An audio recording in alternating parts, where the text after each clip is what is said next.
We're here today for the post-operational analysis of Operation Absolute Resolve, executed on the 3rd of January 2026. This operation was, by all metrics, a success. The purpose of this briefing is to deconstruct exactly how we achieved that success, from the intel prep all the way through to the political endgame.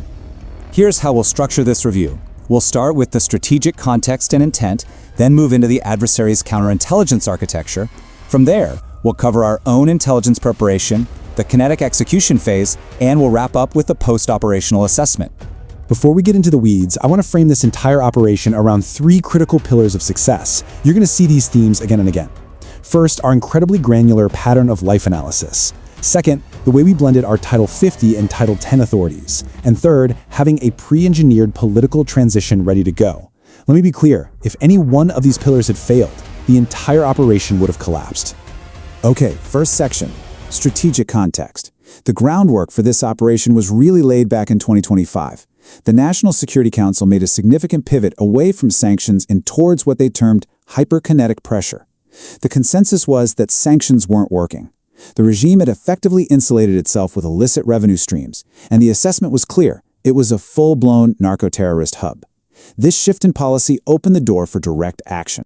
So that policy shift was formalized in October 2025 with a presidential finding, and this right here was the key that unlocked the entire operation. It authorized a lethal covert action under Title 50, giving the Special Activities Center the authorities it needed. We weren't just gathering intel anymore. This gave us the green light for sabotage, for recruitment, and most importantly, for the use of lethal force. This finding fundamentally changed our operational parameters.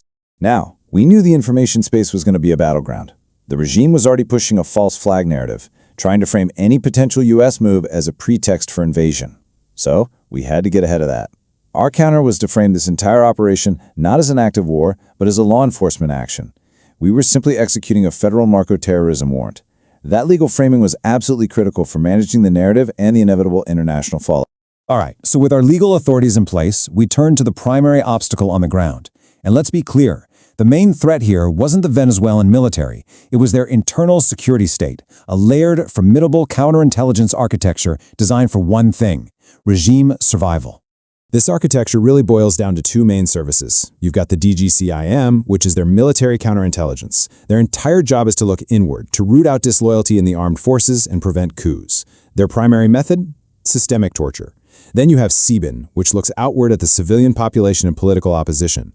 They rely on mass surveillance and vast informant networks. Knowing who did what was absolutely essential for our planning, especially when it came to asset development.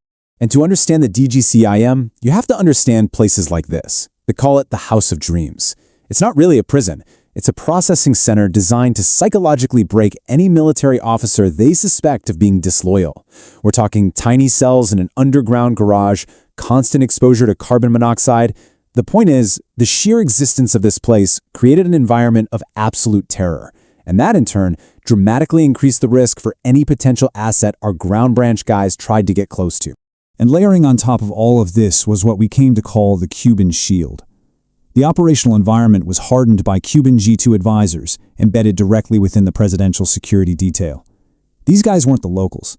They brought disciplined tradecraft and true ideological loyalty. So getting to the principal meant you weren't just bypassing potentially corruptible guards. You had to get through a ring of highly trained, highly committed foreign intelligence officers. A much harder target. Okay, which brings us to the heart of the operation. The intelligence preparation of the environment, the IP. Frankly, this is where the mission was won or lost. The success of this op was locked in during those 5 months of clandestine prep work, long before any kinetic assets were even spun up. So, the central intelligence problem was the target's own OPSEC. The man was paranoid, and for good reason. He rotated between 6 to 8 safe houses every single night, never sleeping in the same place twice, a ghost. Our job was to find a pattern in that chaos, so we developed a methodology. First, we identified his paranoia as the key variable. Second, we looked for the things that couldn't be random, his logistical tails. Third, we exploited the predictable indicators within those tails. And finally, and this is crucial, we corroborated everything with human. And this is how granular we got. The key insight was this: a person can try to be random, but their logistical footprint can't. We zeroed in on 2 very specific vectors, his pets and his diet. Turns out, his pets required specialized food and care. His own dietary needs created a very specific, detectable supply chain signature, and the movement of these things always preceded his own movement. By tracking these vectors, we could develop a high-probability indicator of where he was going to be on any given night. Of course, this granular intel didn't exist in a vacuum. We fused it with persistent ISR from the RQ-170 Sentinel. Flying out of Roosevelt Roads, this asset gave us a persistent, unblinking eye over Caracas. It could penetrate their air defenses completely undetected, which allowed us to watch these logistical movements in real time and confirm our indicators just before we launched. So, with a fully developed and actionable intelligence picture, we were ready to move to the kinetic phase. We got a favorable weather window over the Caracas Valley on January 3rd, and the call was made to go. The execution itself was a textbook case of speed and synchronization. At H-30, Cybercom began electronic seed, suppressing their air defenses.